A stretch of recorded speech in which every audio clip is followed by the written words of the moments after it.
엔터나 미디어 관련주 투자하시는 분들 많이 계시더라고요. 특히 K-팝이 해외에서도 엄청나게 인기를 끌고 있고 이제는 빌보드 순위의 차트에 진입했다 정도로는 뉴스가 안 됩니다.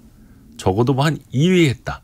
무슨 차트에서 1등에 올랐다. 몇 주 연속 1위다. 이 정도는 돼야 사람들이 이제 관심을 갖는 그 정도로 이제 우리가 문화 강국이 되고 있는데요. 그러면 이걸 또 투자처로 봤을 때 우리가 또 어떻게 대응하면 좋을지 이것도 한번 들어보죠.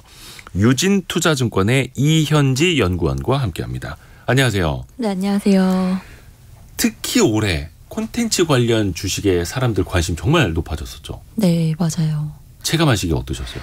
올해 특히 2월, 3월 그 두 달이 정말 바빴거든요. 네. 생각해 보시면 2월, 3월이 왜 바빴지 하면 그때 이제 SM이 누가 최대 주주가 될 것인가. M&A. 네, M&A 이슈가 정말 예상하지 못한 시기에 갑자기 2월 아직도 생각나요. 2월 10일에 모든 사건이 시작됐거든요. 그래서 매일매일 공시 뉴스가 정말 지치지 않고 업데이트되면서 그 당시에 정말 엔터에 대해서 관심이 정말 많이 뜨거웠음을 많이 느꼈습니다. 아, 그렇습니다. 그래서 상반기에 또 엔터 관련 주식들도 엄청나게 올랐었고. 네, 맞아요. 몇 개의 키워드를 통해서 한번 2023년을 정리를 해볼까요? 올해 방송 연예 이 시장을 다 통칭한 키워드 하나를 뽑아달라고 저희가 말씀드렸더니 팬덤 네버다이 라고 말씀. 이거 뭐 007 네. 네버다이 이런 느낌입니까? 네. 사실 그 롤에서 이제 레전드 네버다이라는 거를 이제 하긴 한 건데 뭐 007도 그 게임 리그 오브 레전드 거기서도 뭐 그거를 이제 약간 따라한 거긴 한데요. 네. 007도 좋았습니다. 네. 팬덤 네버다이는 어떤 의미예요? 사실 올해가 엔터가 정말 너무 상반된 분위기를 보였어요. 체감하실 수도 있겠지만 상반기에는 그냥 스치기만 해도 40% 50% 올랐었는데 예. 솔직히 지금 특히 최근 한두 달 전만 하더라도 너무 힘든 시기를 겪었잖아요. 예. 엔터가 자꾸 빠지고 왜 이렇게 엔터가 자꾸 파란불이 뜨지 이러면서 너무 분위기가 불과 6개월 만에 바뀌었는데 그러면 결국 이게 팬덤이 어디로 갔냐? 그런 건 아니거든요. 사실 상반기 값이만 하더라도 경기 침체가 와도 팬들은 굿즈를 산다. 맞아요. 경기 침체가 와도 팬들은 공연 가려고 하고 CD를 사서 모은다. 네, 맞아요. 라고 했거든요. 맞아요. 근데 하반기에는 또 그거 아닌 것 같다. 그쵸. 이러지 않았나요? 주가가 꺾이니까 예. 뭐야 팬들이 돈을 안 쓰나? 예. 혹은 이게 너무 공연이 비싸졌나? 이제 앨범에 포토카드라는 게 그렇게까지 매력이 없나? 팬덤 어디 갔지? 이렇게들 연관을 많이 지어서 생각을 하시더라고요. 네. 근데 결론은 아니다. 팬덤은 정말 한번 좋아하는 그 마음이 생기면 이게 소비처가 달라졌고 우리가 그 부분이 앨범에서만 있을 거라고 생각을 해서 그렇지 팬덤은 절대 죽지 않는다. 이걸 이제 올해를 통칭하는 하나의 문장으로 좀 정의를 해봤습니다. 그러니까 팬들이 돈을 쓰는 곳이 달라지는 거지 네. 팬심 자체가 경제적으로 발현이 안 되는 게 아니다. 네. 그래서 팬덤 네버다이. 네. 하나 더 살펴볼게요. 근데 최근에 보면은 어떤 상황에서 그러면 반등을 했는지를 좀 살펴볼까요? 산업적인 측면, 뭐 주가적인 측면에서도요? 이제 최근에는 그러니까 딱 올해 1년만 놓고 보면은 사실 아까 말씀드린 것처럼 상반기는 이제 SM 지분 매각 그리고 JYP의 MSCI 편입 기대감 그러니까 모든 호재들이 붙을 만한 게 오냐 엔터 가라 이러면서 막 끌고 갔단 말이에요. 네. 그래서 상반기까지는 엔터가 굉장히 스치기만 해도 올랐었어요. 네네. 그런데 이제 하반기 때는 하반기라고 해도 사실 막 그렇게까지 나쁘진 않았는데 이제 최근 한두 달 사이에 엔터가 많이 빠졌었던 거는 앨범이라는 게 생각보다 수출 데이터가 안 좋더라. 중국이나 동남아시아 이런 시장에서 보니까 앨범이 역성장했네 라고 하면서 실제 객관적 데이터가 꺾이니까 같이 꺾이기 시작을 했다가 그 와중에 또 SM 같은 경우는 라이즈라고 하는 신인이 나왔는데 생각보다 너무 괜찮은 거예요. 네. 라이즈란 신인이 나오니까 또 오르고 뭐 올해 사실 뭐 한 6, 7, 8월 이때까지만 하더라도 뭐 세븐틴이나 스트레이키즈 이런 가수들이 선주문을 막 400만, 500만 이상을 팔면서 너무 잘 파는데 인기 엄청나다 하면서 또 올랐었고요. 네. 그러니까 결국은 지금 1년만 말씀드려서 그렇지 지난 2년을 더 횟수로 3년을 살펴보면 사실 엔터에서 네. 주가를 가장 끌고 갔었던 대표적인 요인은 앨범의 성장이긴 합니다. 그쵸, 그쵸. 네, 우리가 앨범을 뭐 살 일이 없잖아요. 사실 CD 플레이어도 없는데 자꾸 CD를 사죠. 네, 들으려면 CD 플레이어를 사야 되는 시대가 왔어요. 네, 그럼에도 앨범을 자꾸 사니까 너무 신기한 거죠. 그리고 딱 직관적으로 생각했을 때 앨범은 진짜 팬심이 있어야지만 사는 거잖아요. 네. 그러니까 앨범 이퀄 팬덤이다. 이렇게 생각을 하니까 앨범이 올라가니까 팬덤이 성장하는구나. 이 테마로 크게 보면 지난 횟수로 21년, 22년, 23년이 앨범 성장으로 계속 이어왔던 거죠. 주가가. 그렇죠. 그래서 앨범 판매량에 따라서 주가도 같이 춤을 추고. 맞습니다. 그래서 여의도에서 이제 저희가 항상 그 앨범 새로 가수들이 컴백할 때 검색어에 가장 많이 노출되는 게 선주문. 누구누구 선주문. 누구누구 선주문. 얼마 팔았대? 이게 그나마 그 선행 지표로 알 수가 있기 때문에 그랬거든요. 근데 이 지표가 객관적 데이터로 보니까 꺾였나 보다 하면서 이제 엔터가 약간 투자 심리가 위축이 되기 시작한 게 최근 한두 달 사이의 이야기입니다. 혹시 이현지 연구원은 테이프 사본 적 있나? 노래 테이프. 있어요. 아, 그래요? 놀랍게도. 오. 옛날에 있었잖아요. 2000년대 초반까지만 해도 테이프였었고. 그쵸. 그 이후로 이제 CD로 넘어왔는데 그쵸. 한동안 CD는 MP3 플레이어에 밀려서 맞아요. 자취를 감췄고 MP3 플레이어 CD 플레이어 자체도 거의 이제 사장이 됐었고. 그쵸. 근데 다시 이제 CD의 시대가 돌아왔잖아요. 요거 혹시 이제 모르시는 분들을 위해서 네. 왜 다시 음반인지 또 엔터 산업에서 또 그들의 실적에서 왜 앨범이 중요한지 그 의미 좀 짚어주세요. 사실 앨범을 살 이유가 없어요. 그쵸. 그냥 뭐 유튜브로 들으면 되고. 그렇죠. 스트리밍 서비스 잘 돼 있고. 그쵸. 그런데 그럼에도 앨범을 사는 이유는 결국 앨범이 한국이랑 일본은 앨범이라고 하는 게 갖는 의미가 좀 다릅니다. 그냥 미국 같은 경우는 그냥 CD를 팔아요. 그렇기 때문에 CD를 사기보다는 스트리밍으로 듣거든요. 근데 한국이랑 일본 같은 경우는 앨범이라고 하는 의미가 단순히 앨범이 아니고 어떤 하나의 굿즈 같은 의미로 작용을 합니다. 그러니까 소장하고 싶은 욕구가 생기는 거죠. 네. 그리고 이제 저 옛날에 2004년 5년에 동방신기 제가 카시오페아 1기여가지고 그 당시에 이제 CD가 정말 그 CD만 있었어요. 깡통 CD라고 하는 CD만 있는. 네. 그리고 이제 테이프 같이 팔고. 네. 그래서 이제 엄마 아빠 차에선 테이프 듣고 이제 집에선 CD 컴퓨터에 듣고 그 시절만 해도 CD는 그냥 CD밖에 없었거든요. 그렇죠. 그런데 지금은 앨범이 책이에요. 책. 근데 CD는 뒤에 붙어만 있고 그냥 사진집을 사는 거예요. 그러니까 예전에는 CD에 가수의 사진이 몇 장 들어 있었다면 이제는 사진집에 CD가 들어 있는 그런 느낌인 거죠. 바뀌었어요.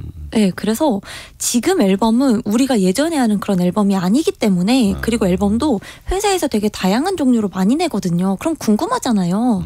여러 가지 사진도 있고 뭐 사진 앨범 보면 이제 포토카드라고 하는 것도 있고 뭐 스티커 등등 다양한 게 있기 때문에 소장 욕구 때문에 앨범을 사게 됐고 2019년까지만 해도 연간 2천만 장의 국내 앨범 시장이 지금 2023년 10월 누적 기준 이미 1억 장을 넘어섰습니다.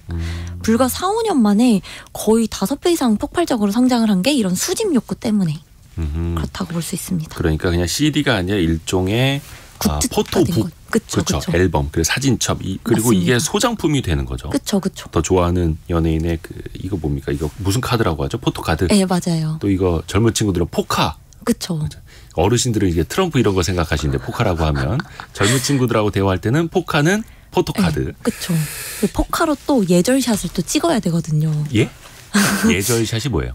이게 또 그러니까 정말 이제 10대들 사이에서 그 포토카드를 이렇게 넣는 그 종이 뭐라고 하죠? 포토카드 가방 같은 게 있어요. 이제 좀 고급 개념으로 이제 여기까지는 아셔야 이제 어디 가서 나도 그러니까, 좀 안다 하니까. 이거 포토카드를 그냥 어디다 그냥 쌓아놓고 보관하는 게 아니라. 그럴 순 그거를 없어요. 되게 예쁘게 보관을 하는 거죠. 네. 다이어리 같은 데다가. 그 탑로더라고 해가지고 이제 포토카드를 넣는 참. 그 주머니 같은 걸 팔아요 또. 근데 그거를 또 예쁘게 꾸며요. 우리 다이어리 꾸미듯이 탑로더를 이제 탑구라고 하거든요. 그거를 가지고 이제 중학생, 고등학생 친구들이 맛있는 거 먹으러 가면 내 최애의 포카가 담긴 탑로더를 들고 이렇게 사진을 찍어요. 이게 예절샷이에요. 그러니까 이런 문화가 있어서 포토카드라는 게 이걸 사서 뭐 하는데 근데 이런 또 문화가 있습니다. 일종의 부적처럼 갖고 다니고 내가 좋아하는 음식, 맛있는 음식 먹으러 갔을 때 연예인 사진하고 같이 음식을 찍는 그런 문화가 무슨 뭐 또 제사상도 아니고. 이게 이야. 문화입니다. 이게 문화예요? 네, 예절샷을 하여튼. 찍자. 이래서 네. 이게 앨범을 사는 이유가 그래서 다양해요. 여러 가지 이유가 있습니다. 그렇죠. 그런 또 소비 계층이 이 산업을 네. 움직이는 거고 그게 또 맞습니다. 우리나라 이제 주축 문화 산업이 되고 있다라는 네, 거고요. 근데 아까 우리 송수진 님도 글을 많이 올려주고 계시는데 네. 일종의 앨범 팔이 너무 도가 지나친 상술 맞아요. 이러면서 팬들 사이에서 지친다. 맞아요. 내가 그럼 도대체 우리 오빠 사진 한 장 모으려고 CD를 10장 20장 사다가 엄마한테 혼나고 돈은 돈대로 탕진하고 지나친 것 아니냐라고 하면서 이제 앨범에 대한 소장료 이게 꺾인 것 아니냐라는 비판도 좀 나오잖아요. 맞아요. 그래서 이번에 그러니까 이제 중국 같은 경우는 올해 6월부터 실제로 앨범 수출 데이터가 역성장을 하기 시작을 했습니다. 네. 그래서 6월부터 계속 이제 바닥을 찍고 있는 상황인데 뭐 여러 가지 이유가 있을 것 같아요. 그냥 제가 개인적으로 생각하기에는 말씀하신 대로 아니 뭐 내가 ATM도 아니고 뭐 언제까지 그렇게 살 수는 없는 거잖아요. 그런데 지난 뭐 횟수로 이제 뭐 2020, 21, 22년 동안은 앨범이 폭발적으로 성장했다고 하면 이제는 이 앨범이 공연으로 좀 옮겨갔다라고 생각을 하는데 그 이유가 생각해 보시면 네. 팬들은 앨범을 한 장만 사진 않아요. 앨범을 최소 그래도 3장, 4장 정도는 사거든요. 아니 그게 하나의 노래가 담겨 있는 그 시즌의 앨범을 서너 개 산다는 거예요? 아니면 그 네. 시즌별로 산다는 거예요? 그 똑같은 앨범을 3장, 4장 사는 거예요. 같은 앨범을? 네. 제가 이제 적게 말해서 3, 4장이지 보통은 5장에서 10장 사이가 가장 평균이거든요. 그것도 이제 그 얼마나 되게 충성 팬이냐에 따라서. 그쵸. 뭐 한 장만 살 수도 있긴 한데 네. 이제 솔직히 앨범을 사면은 그 광화문 교보문고 이런 데 가보시면 주요 가수들 앨범 나올 때 시간 맞춰서 가시면 되게 진풍경이 펼쳐집니다. 가면 이제 오프라인에서 앨범 사려고 다양한 소녀, 소년 팬들이 이렇게 딱 서 있는데 줄 서요? 네, 이제 앨범을 이제 거기서 뜯는 걸 앨범 깡이라고 하거든요. 그 자리에서 바로 뜯어서? 네, 이제 뜯어서 막 포토카드를 찾는 거예요. 아. 그래서 여기에서 내가 좋아하는 가수를 가진 포토카드 사람이랑 교환을 하는 거, 막교환. 뭐 예를 들어 뭐 마크 가지신 분 뭐 저 해찬 있어요. 그럼 이제 서로 이렇게 손 들고 이제 눈 마주치면 교환하고 뭐 이럽니다. 그래서 한 장만 사진 않아요, 보통은. 그런데 앨범이 생각보다 비싸거든요. 포토북이니까 솔직히 2만 원 이상 하는 가격입니다. 꽤 비싸요. 저 대학교 때만 하더라도 10,000원대 초반이었는데 지금은 2, 3만 원 하더라고요. 그렇죠. 이게 그리고 이제 책 같은 거니까 요새 네. 책도 거의 17,000, 18,000원 하잖아요. 네네. 그러니까 정말 비싸거든요. 네. 근데 이거를 여러 장을 사면은 앨범에다가 지출하는 비용이 그래도 최소 뭐 8, 9만 원이 될 텐데 네. 공연은 사실 더 비싸지긴 했지만 뭐 17만 원 정도다. 그러면 이제 사람들이 지난 팬데믹 기간 동안은 공연을 못 보니까 앨범으로 이제 내 팬심을 표출을 했는데 이제는 공연이 열리니까 그러면 비슷한 돈이라면 공연을 보러 가는 게 좀 더 낫지 않을까? 이런 식으로 조금 팬심의 소비 주체가 앨범에서 공연으로 옮겨가게 된 거죠. 그러니까 그냥 앨범에 지쳤고 팬심이 이탈하고 이제 우리 오빠들 싫어. 그런 우리 게 언니들 아니고, 싫어. 우리 누나들 싫어. 이게 아니라 그냥 돈을 쓰는 곳이 옮겨간 거다. 네, 맞습니다. 2001 쓰시는 분께서 2001번 쓰시는 분께서 저희 중3 딸이 포커에 푹 빠졌네요. 우리 딸만 그런 줄 알았는데 라고 되게 뭔가 되게 씁쓸한 이모티콘을 이제 이걸 써주셨는데 이거 어떻게 설명을 드릴 수가 없고 그리고 김영희 님은 저희 딸 제가 꿀밤 때렸어요. 큰 절도 하더라고요. 그러니까 연예인 포토카드를 놓고 음식 옆에서 큰 절을 하고 있으면 이거 부모님들이 볼 때 야 무슨 너 제사상 차렸냐. 그쵸. 네 조상이냐. 약간 속 터질 수 있는데 속 터지죠. 네. 그래서 이제 또 자식들이 그만큼 열심히 공부하잖아요. 아 맞다. 이게 일종의 우상화가 되는데 아이돌이 우상이란 뜻이잖아요. 그쵸? 그러니까 근데 이게- 그 당시에는 생각해 보시면 아이돌이 네, 기자님도 그 초등학교, 중학교, 고등학교 때 네, 네. 누구나 연예인 다 좋아하잖아요. 예. 좋아하지 않을 수가 없어요. 그게 배우건 그쵸? 가수건. 그 나이 때는. 네, 어쩔 수가 없는데 이게 이제 우리 때는 그냥 사실 제 때는 아니지만 이제 네. 막 책받침 같은 그렇죠. 책받침이나 그때 뭐 잡지 사는 것, 포스터 모으고. 네, 사실 그 시절이 저는 아니긴 하지만 이제 네. 그거에서 점점 변화해 가는 거죠. 그것도 일종의 굿즈잖아요. 그러네요. 네. 저는 이제 고등학교 때 최지우 씨를 너무 좋아해가지고 방 전체를 최지우 씨 사진으로 도배를 했었습니다. 사진만 한 1,000장 가까이 모았을 거예요. 그 지금도 있습니다. 여기까지만 말씀드리고요. 저도 좀 속을 새겼습니다. 자, 그러면 공연은 어떻습니까? 공연 자체는 이게 규모를 좀 비교해 봤을 때나 우선은 공연 자체에 대해서 이야기를 해볼게요. 공연 모객이 가장 잘 되는 가수는 어떻게 볼 수 있습니까? 사실 모객이 잘 되는 거는 이제 누구나 알겠지만 방탄소년단, 블랙핑크겠죠? 네. 이게 블랙핑크가 작년 10월부터 올해 이제 10월까지 거의 1년 동안 월드 투어를 통해서 모은 모객이 약 210만 명 정도가 됩니다. 210만 명이요? 네, 원래 예정이 150만 명 규모였는데 점점 앵콜 공연이 잡히게 되면서 210만 명까지 늘어난 거죠. 1년 동안. 잠깐만, 이게 누구라고요? 저 앞으로? 블랙핑크요. 아, 블핑. 네, 그래서 올해 정말 초대형 월드 투어를 진행을 했었습니다. 그러니까 정말 모객을 잘하는 가수죠. 그리고 방탄소년단도 지금이야 이제 막 군대 가고 개인 활동하면서 그렇지만 올해 슈가라는 그 멤버 한 분이 이제 미국에서 그리고 이제 한국에서 솔로 투어를 돌았는데 그래도 거의 30만 명 좀 못되게 모객을 혼자서 했었고요. 네. 이미 방탄소년단은 뭐 2018년, 19년 때 뭐 100만 명 규모는 이미 모았고, 그러니까 모객을 가장 잘하는 가수가 누구냐라고 하면 사실 너무나도 잘하는 방탄소년단 블랙핑크입니다. 근데 이건 누구나 아는 사실이고 우리가 모르는 처음 들어보는 가수들이 생각보다 모객을 많이 하고 있어요. 네네네. 예를 들면 이제는 많이 아실 거예요. 세븐틴. 네. 세븐틴 이제 항상 나오는 게 17명 아니고 17살 데뷔한 거 아니고요. 13명인데요. 네네네. 그 예전에 제가 그 저희 와이스트릿에서 그 물어봤다가. 네, 제가 아주 그냥 혼쭐을. 이름이 왜 세븐틴이에요? 아, 이게 그 세븐틴에 또 나름 13명이니까 그 네. 안에서 그 유닛이 또 3개로 나뉘거든요. 힙합 유닛, 보컬 유닛, 뭐 퍼포먼스 유닛. 그래서 3개의 그 안에 유닛이 있고 활동하는 팀이 팀 내에 또 네, 있는. 그 팀이 또 3개가 있고 거기에다가 이제 그 하나 우리는 이제 팬들과 하나 이제 캐럿 모양이거든요. 팬덤 이름이 캐럿이에요. 네네네. 그래서 이제 우린 다 같이 이제 팬덤 하나 해가지고 13 더하기 3 더하기 1, 17. 아, 모르겠다. 뭐 네. 그런 이름이에요. 하여튼 그 잘 나가는 친구들. 네. 누군지 잘 모르겠는 생소한 가수가 네. 올해 지금 10월, 11월 딱 12월 그러니까 이 4분기 동안 일본에서 돔 투어를 통해서 51만 명을 모았습니다. 일본에서만. 그러니까 2달 동안 50만 명 이상을 모은 거예요. 그리고 이미 올해 4월, 5월 일본에서 또 팬미팅을 진행했거든요. 네. 팬미팅 4번 했는데 20만 명 좀 넘게 모았어요. 팬미팅은 조금 공연보다는 소규모잖아요. 원래 그렇잖아요. 그런데 네. 팬미팅을 무려 도쿄돔에서 진행을 했습니다. 5만 명 규모의 장소에서 콘서트가 아니라 팬미팅을 진행한 거예요. 잠깐만요. 도쿄돔은 되게 이제 상징적인 공간이잖아요. 맞아요, 맞아요. 근데 도쿄돔을 빌려서 콘서트를 하는 거랑 네. 팬미팅을 하는 거랑 무슨 차이예요? 거기서 노래 안 불러요?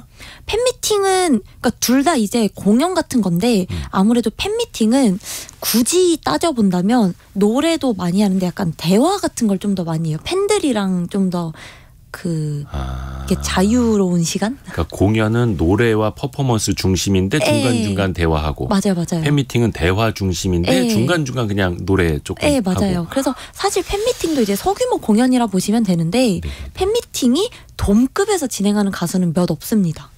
근데 굉장히 인기가 많다는 거죠. 야, 그래요. 네, 근데 뭐 그냥 지금 말씀드릴 때 세븐틴만 그렇지 뭐 다른 가수들 NCT도 그렇고 스트레이키즈도 너무 잘하고 엔하이픈 점점 생소해지죠. 네네. 근데 이런 가수들이 이미 도쿄돔 다 들어갔고요. 미국에서 2만 명 규모의 스타디움 다 들어갔습니다. 뭐 투바투, 투모로우바이투게더 생소하시잖아요. 근데 이런 가수들 다 이미 미국에서 일본에서 다 돔급 다 들어가고 그러니까 공연 규모가 모르겠는 가수마저도 다 2만 명, 3만 명, 4만 명 너무 커지고 있는 거죠. 이걸 가지고 팬덤이 꺾였다라고 말할 수는 없는 거잖아요. 그러네요. 네. 우리 박미영 님도 세븐틴 아시네. 오. 세븐틴 멤버들이 작사, 작곡, 편곡, 안무까지 다 만든다고 들었어요. 맞아요. 멋집니다. 아, 그래요? 자체 제작을 합니다. 거기에 우지라고 하는 멤버가 있거든요. 우지요? 네. 세븐틴 13명 중에 멤버 이름이? 네. 네. 이제 예명이에요. 본명은 지훈인데 그 우지라는 멤버가 세븐틴의 전체 전곡을 작사, 작곡, 편곡 다 해요. 완전 만능. 안소희 님이 저도 캐럿입니다라고. 캐럿이 아까 그 세븐틴의 팬덤 이름. 팬 모임 이름, 네. 팬클럽 이름 같은 네. 거. 아미 같은 그런 이름. 아, 네.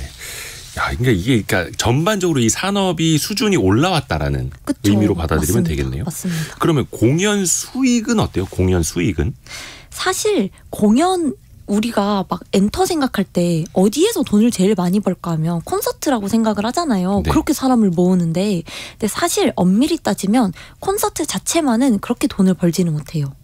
왜냐하면 대관료도 비싸고 콘서트를 하면 가수들이 직접적으로 기여를 많이 하기 때문에 정산도 좀 많이 떼줘야 되거든요. 아, 가수한테. 네. 그러니까 회사한테 남는 건 상대적으로 적다. 네. 오히려 굳이 비교를 해보면 음반이 회사한테는 더 많이 남아요. 아, 음반이 알짜다. 네. 근데 공연을 하면 뭘로 돈을 버냐?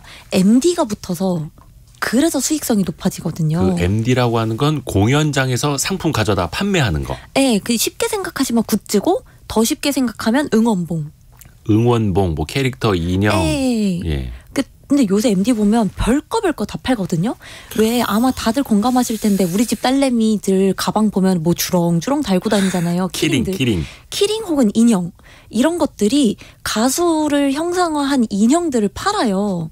이제 저도 몇 개 주렁주렁 달고 다니거든요. 그러니까 여의도 저기 애널리스트가 증권사 다니는 애널리스트가 가방에 키링을 주렁주렁. 네. 네. 예. 저도 이제 누군가 가수의 키링을 이제 인형을 이제 달고 다니는데 네네네. 이게 그냥 상시 MD로 많이 팔리는 거예요. 응원봉만 팔리는 게 아니고. 예. 근데 생각을 해보시면요. 마진이 MD가 왜 많이 남냐면 공연 자체는 오프라인 공연 기준으로 영업이익률이 10%도 안 남아요. 정말 마진이 안 남는 거죠. 근데 응원봉은 저번에도 말씀드렸지만 모든 사람들이 응원봉 거의 다 가지고 와요. 왜냐하면 이게 다 연동이 되거든요. 블루투스가. 거기 한 10,000명이 공연을 즐기고 있는데 나만 봉이 네, 없으면 맞아요. 나만 뻘쭘하고. 네. 그리고 이제 가수들도 이제 응원봉이라는 걸 알기 때문에 우리 한번 파도 타볼까요? 이런 걸 해요. 중간 쉬는 시간에. 그러면 이제 응원봉 들고 하면은 여기 이제 중앙 통제에서 빨주노초 파남보 이렇게 색을 띄워주거든요. 와, 이게 요즘에 기술이 장난이 아니더라고요. 그렇죠. 근데 이제 나만 응원봉이 없어. 그럼 나 혼자 이제 주먹 드는 것도 너무 좀 뻘쭘하잖아요. 다들 막 재밌는데 들 게 없어. 그래서 야구장처럼 뭐 신문지 가져갈 것도 네. 아니고. 아, 솔직히 야구 생각하셔도 네. 이런 거 탕탕탕 해야 재밌지. 네, 혼자서 네, 그냥 네, 막 네. 치킨 들고 하면 별로 재미없잖아요. 근데 그게 블루투스로 다 그 통신으로 연결이 되어서 네. 나는 가만히 들고만 있으면 재미가- 색깔과 이게 그쵸. 음악에 따라서 다 그쵸. 알아서 막 변하고. 그쵸. 근데 이게 최근에 39,000원으로 또 올랐거든요. 39,000원이요? 예. 막 3만 원대 초반. 예, 점점 올라요. 저희 딸 사줄 때 3만 원대 초반이었는데. 맞아요. 그게 이제 올해 초만 해도 35,000원이 됐다가 이제 39,000원까지 또 올랐어요. 이게 부모 입장에서는 이제 상술이라고 네. 보는데 투자자 입장에서는 와, 우리 회사 잘한다. 그쵸. 이 입장에 따라서 또 그쵸. 달립니다. 아, 그리고 생각해보시면 애기들 막 파산핑이라고 해서 티니핑도 여러 종류 있잖아요. 또 크리스마스 앞두고 이제 부모님들이 네. 이제 속이 타죠. 그쵸. 예. 이제 이거 그 티니핑의 이제 중고등학교, 대학교 버전이 이제 응원봉이 됐다 생각하시면 되고, 응원봉이 또 하나의 테마가 지나고 새로운 테마가, 그러니까 이게 뭐 예를 들어 불핑이 이번에 210만 명의 그 본핑크라고 하는 공연 외에 네. 만약에 세 번째 공연을 하잖아요. 그러면 응원봉을 또 사야 돼요. 왜냐하면 연동이 안 돼요. 이전 응원봉이. 공연하고 그 앨범 시즌이 바뀌면 네, 새 거를 사야지 연동이 되는. 그러면 이제 그 이전 거 가져가면 나 혼자 색이 재미가 없죠. 그러니까 과거의 응원봉은 별 모양으로 만들었고 그건 이제 집에 창고에 넣어놔야 되고 그쵸. 이제 하트 모양으로 된 이번 시즌 응원봉을 들고 있어야 이게 옆에 있는 2만 재밌어지죠. 명, 3만 명하고 동일해지는 네. 거예요. 근데 심지어 모양은 똑같아요. 그냥 이게 연동이 안 될 뿐이에요. 연동. 그러니까 진짜 상술이죠. 근데 이게 얼마나 마진이 남겠어요. 그래서 MD를 붙였을 때가 네. 이제 공연 수익성이 높아지는데 아까 말씀드렸을 때 점점 모객이 많아지고 있다 말씀드렸잖아요. 심지어 가격도 올랐어요. 지금 제보 들어왔습니다. 네. 안정리애 님이 응원봉 하나에 6만 원 정도 하더라고요. 뉴진스 같은 경우는 이제 그 지비츠라고 왜 크록스 보면 이렇게 똥똥똥 구멍 뚫려서 거기에다가 뭐 꾸미잖아요. 예, 꾸미는 거 들어간 거. 네, 그런 식으로 뉴진스 응원봉이 또 만들어졌어요. 응원봉도 꾸밀 수 있게. 네. 와, 이거 진짜 부모 입장에서 이거 이런 거 못 보게 해야 되는데 애들. 그래도 우리 애들이 이거를 하면 이제 더 열심히 공부를 이게 지금 한다고 제가 하니까. 그 지금 두 가지 자아가 되게 이제 혼동이 되고 있는데 투자자 입장에서 그리고 이제 국민 입장에서 우리 산업 K-팝 우리 이제 문화산업 융성해야 된다라는 생각. 부모 입장에서는 이런 상술에 떨어 있는 이 자본주의 회사들 막 8280님이 네. 지금 이분 누구시냐고 너무 재밌게 설명하신다고. 아유. 유진투자증권의 이현지 애널리스트 함께하고 안녕하세요. 있습니다. 예, 성덕입니다. 성덕. 성공한 덕후라고 해서 아유, 자, 다시 이제 본론으로 돌아가서 그러면 네. 공연 수익은 사실은 그 공연 수익뿐만이 아니라 MD 네. 상품 매출이 굉장히 무조건입니다. 크다. 그게 네. 수익성이 굉장히 좋다라는 거 이야기를 해줬고 우리 많은 분들이 이제 궁금해하실 만한 내용 BTS 얘기 잠깐만 할까요? 네. 지금 얼마 전에 멤버 마지막까지 이제 다 전원이 이제 입대를 네. 했습니다. 요건 어떻게 그 실적 측면에서 타격은 없습니까? 사실 완전 이제 방탄소년단이 올해는 완전 공백은 없었어요. 그래도 매달 혹은 매 분기마다 개인으로 공연이건 앨범이건 다 내줬단 말이에요. 네. 그래서 타격은 없지만 사실상 내년 1분기와 2분기는 방탄소년단이 완전 공백입니다.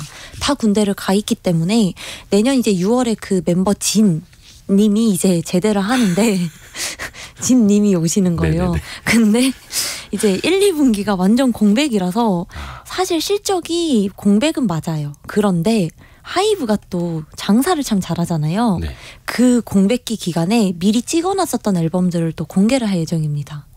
미리 만들어 놓은 거. 네, 가기 전에 이제 뭐 RM 같은 경우는 RM님 같은 경우는 이미 다 곡 작업을 끝내놨어요. 그래서 이 1, 2분기 공백기 동안에는 이제 미리 준비해놨었던 앨범이라든지 콘텐츠들을 계속 이제 뿌려주면서 우리 아미분들이 지루하지 않게 이렇게 콘텐츠나 앨범 이런 것들을 많이 준비하고 있습니다. 미리미리 그 틈틈이. 그래서 뭐 공백이 아예 없다 하면은 뭐 그건 아니겠으나 예상한 것보다는 실적 타격이 그리 크진 않을 것이다. 또 하나 얼마 전에 그 엔터 산업을 또 뒤흔들었던 게 블랙핑크의 재계약 여부. 맞습니다. 이들이 YG 엔터테인먼트를 떠나느냐 혹은 해체를 하느냐 재계약을 하느냐인데 네. 일단 공시가 나왔습니다만 4명이 그 팀으로는 재계약이 됐다고 합니다. 네. 근데 개별 활동은 또 따로따로 저마다의 뭐 소속사를 갖든 개별 회사를 하든 이렇게 되는 거죠. 그러면 이거는 어떻게 평가를 해야 됩니까? 아, 근데 이게 사실 어려워요. 그러면 이건 재계약을 한 거예요? 안 한 거예요?가 되는 거니까. 그쵸. 근데 사실 이런 식으로 활동하는 가수가 꽤 있습니다. 그러니까 그룹으로는 계약을 다 했는데 멤버별로는 재계약을 안 한 경우에도 팀 활동을 하는 경우가 있거든요. 네. 예를 들면 몬스타엑스라고 하는 스타쉽 밑에 이제 보이그룹이 있어요. 네. 근데 거기에 6명인데 한 명 IM이라고 하는 분은 재계약을 안 했거든요. 이제 네. 본인의 다른 그 레이블로 갔는데 몬스타엑스라는 이름으로 계속 활동은 같이 하고 있어요. 마마무도 화사 있잖아요. 화사. 예. 화사님은 RBW랑 재계약을 안 했거든요. 그치만 마마무라는 이름으로 앨범을 내기도 하고 같이 활동을 합니다. 그러니까 그게 이제는 어떻게 보면은 뭐 예전에는 왜 이래 했는데 이제는 그게 그냥 통용이 되는 거네요. 그쵸. 그런데 이제 그러니까 이게 뭐 앞으로 이런 식으로 멤버별 재계약은 안 해도 그룹으로 하는 문화가 뭐 확산된다 이렇게 보는 건 아니고 이런 예외적인 경우도 있다라는 걸 말씀드리는 건데 아직 멤버별 계약이 다 이루어진 게 아니기 때문에 우선은 그룹 활동은 할 수는 있을 텐데 개개인의 활동까지 이어질지는 좀 더 지켜봐야 되는 거죠. 그러면 이 회사 수익성이나 실적 입장에서 그리고 투자자 입장에서 봤을 때는 과거보다 조금은 안 좋아지는 것 아닙니까? 개별 활동을 다 이 회사랑 같이는 안 할 수 있기 때문에. 그렇죠. 만약에 이 개별 재계약이 다 안 될 경우에는 사실 막 그렇게 좋은 상황 굳이 극단적으로 좋냐 안 좋냐 얘기를 하면은 안 좋은 게 맞기는 합니다. 왜냐하면 2021년만 하더라도 그리고 22년만 하더라도 이게 다 멤버별 개개인으로 앨범을 냈었고 그래도 다 100만 장 이상씩은 팔았었기 때문에 네. 개개인으로 하면은 이제 추가 수익원이 또 생기는 건데 이게 누구는 계약을 하고 누구는 안 했다 하면은 매니지먼트라든지 아니면은 개인 활동에서의 뭔가 수익이 좀 인식이 안 될 경우도 있거든요. 그쵸. 그래서 굳이 극단적으로 따지면 안 좋다인데 이게 아직 결정이 된 내용이 또 아닌지라 우선은 지켜봐야 하지 않을까 싶습니다. 그리고 이제 우리 K-팝 산업이 되게 이제 수준이 올라와서 이제는 해외 진출 그런 막 미국, 유럽 글로벌 시장으로 뻗어나가는데 한 10여 년 전까지만 하더라도 해외 진출하면 일본 시장이었거든요. 맞아요, 거의 맞아요. 보아 씨를 맞아요. 비롯해서 예전에 뭐 배용준, 뭐 장동건, 이병헌 너무 옛날 아니지? 예, 2000년대 초반 그러니까 한 10년, 20년 전까지만 겨울연가 하더라도 시절에. 그렇죠. 그 건치 연가만. 댄스 이병헌 씨의 건치 댄스 이런 거. 아 레전드죠. 자 그러면은 일본 시장 또 최근에 다시 또 공략을 더 공격적으로 하더라고요. 네 맞아요. 거기는 어떻습니까?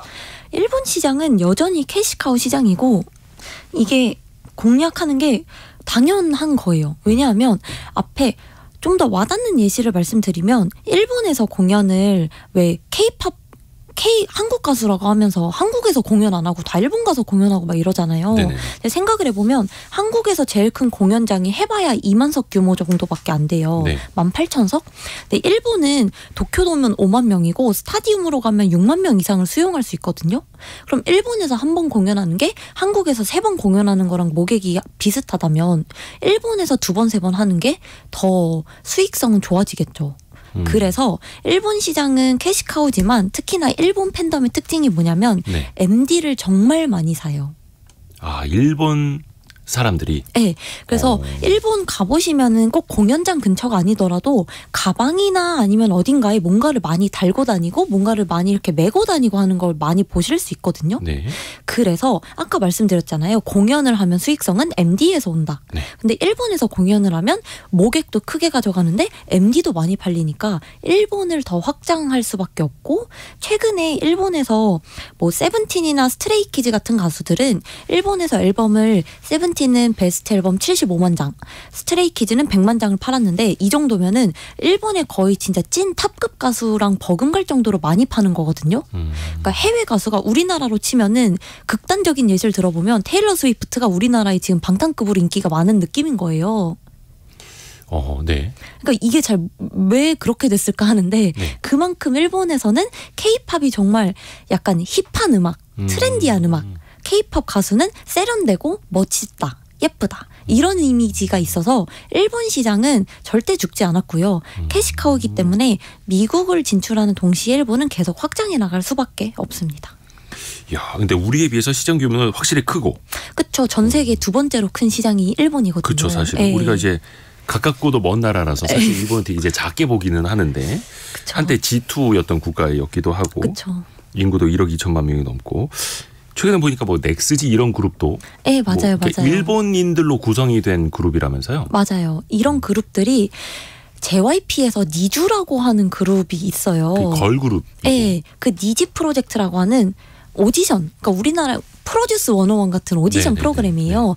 그 니지 프로젝트라는 곳에서 데뷔한 걸그룹이 이제 니주, 두 번째가 지금 넥스지라고 하는 그 JYP 보이그룹인데 이렇게 현지화 아이돌, 일본인들로 구성된 아이돌은 앞으로 계속 만들어질 거고 지금 SM에서만 하더라도 아직 가칭인데 NCT 도쿄라고 해서 비슷한 식으로 현지화 일본 아이돌을 또 준비하고 있거든요. 그래서 이런 이미 하이브도 N팀이라고 하는 일본인과 한국인이 약간 섞인 그런 일본 현지화 아이돌이 또 있어요. 네. 그러니까 현지 시장을 더 공략하기 위해서 일본인들로 구성된 그룹을 만들고 이런 추세는 앞으로도 더 많아질 수밖에 없습니다. 이현지 연구원 함께하고 있는데 진짜 줄줄줄 나옵니다. 이호 영사님이 두 분 케미가 환상입니다라고 하는데 제가 또 이현지 연구원을 참 좋아합니다. 조금 전에 임백천 선생님 왔다 가셨어요. 저희 라디오 스튜디오에. 아, 이게 너무 라디오 들으시다가 네.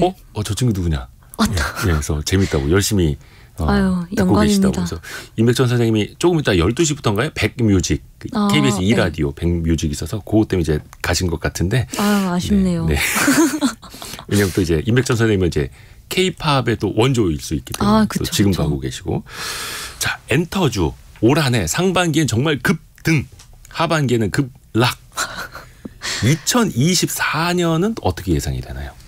근데 사실 이제는 좀 우리가 성장의 축을 바꿔서 봐야 돼요. 앞에서 계속 말씀드렸던 것에 결국 하나로 수렴하는 게 앨범도 좋지만 이제는 공연으로 봐야 된다. 왜냐면 공연이 더 커지고 있기 때문에. 그래서 엔터를 보실 때 앞으로의 포인트는 첫 번째는 앨범도 좋지만 이제는 공연에서의 성과를 잘 내는 가수가 어디에 있는지. 공연 성과를 봐라. 예, 공연이 중요해지고요. 왜냐면 모객이, 그러니까 큐 자체가 많이 늘었잖아요. 근데 매출이, 네. 가격도 엄청 올랐어요. 한국만 해도 13만 5천 원이던 게 15만 4천 원 됐거든요. 1년 사이에 17%가 올랐어요. 그러니까 진짜 엔터 산업은 막 이게 사실 식료품이나 뭐 이랬어 봐야 막 난리가 났는데. 그렇죠. 왜냐면 엔터 산업은, 그만큼 네. 수요가 더 있어서 그래요. 이게 수요 공급의 법칙 아시잖아요. 네네네. 이게 이렇게. 그래서 이게 PQ가 모두 올랐는데 점점 더 그러니까 대관료 자체는 그 코로나 때 너무 많이 올라서 어느 정도 커버할 수준까지 이제 비용을 우리가 커버하다 보니 수익성 자체가 작년 대비 올해 그리고 내년이 더 좋아지는 거죠. 그래서 첫 번째 축은 이제 공연 중심. 두 번째 축은 좀 힘들 지표가 없어서 힘들 수도 있는데 처음에 얘기하셨었던 음원. 이제는 음반보다는 음원에서의 성과를 좀 보셔야 합니다. 음원이라면 어디 스트리밍 사이트에서 뭐 1등 맞아요. 했느냐? 근데 그게 어려워요. 왜냐면 우리가 스트리밍을 뭐 예를 들어서 뭐 1억 회를 했다고 하는데 그게 실적이 얼마가 찍혀요? 몰라요. 저희도 몰라요. 알 수가 없거든요. 그래서 그냥 저는 이제 저만의 꿀팁은 아무래도 방금 말씀하셨을 때 빌보드, 미국 시장이 중요하다 보니 빌보드 핫백 차트를 보시면 주간 차트가 업로드 되거든요. 금요일부터 목요일까지. 그 차트에서 어떤 가수가 순위권 안에 진입을 했는지. 한국 가수들은 안타깝게도 보통 한 70위권 뒤에 있거든요. 70부터 100위 사이에. 근데 이것도 생각해보면 미국이라는 나라에 한국 가수가 이렇게 들어간다는 게 대단한 거니까 거기서도 보시는 게 중요하고 올해 3분기 하이브의 실적 서프를 이끌었었던 해외 레이블들. 해외 가수들은 누가 잘하고 있는지. 근데 이 가수의 소속사가 하이브가 인수한 회사였네? 그럼 하이브의 음원이 잘 나오겠다. 이런 식으로 조금 연결해서 이제는 공연 음원 중심으로 조금 성장축을 달리 보신다면 내년엔 더 볼만한 모멘텀들이 상당히 많습니다. 공연 성과와 그리고 이어지는 뭐 빌보드 핫 100 차트라든지 이런 걸로 이어서 같이 이제 또 실적도 추정을 해야 하는 거고요. 또 이게 부모님들 입장에서는 앨범이나 콘서트 비용이 많이 나가서 엔터주에 투자를 하면서 일종의 해지를 하시는 부분도 많이 있습니다. 투자자 입장에서는. 그렇죠. 그래서 오늘 사실 그 유진투자증권 이현지 애널리스트랑 함께했는데 뒷부분에 뭐 방송, OTT, 뭐 광고나 이쪽 영화도 이거는 질문 시작도 못했습니다. 끝나버렸습니다. 40분 동안 K-팝 하나 다뤘습니다. K-팝 하나. 그래서 혹시나 나중에 또 한번 기회를 만들어서 미디어 산업도 한번 이제 짚어볼 수 있는 기회가 있었으면 좋겠습니다. 오늘도 많이 배웠습니다. 유진투자증권 이현지 연구원 함께했습니다. 고맙습니다. 감사합니다.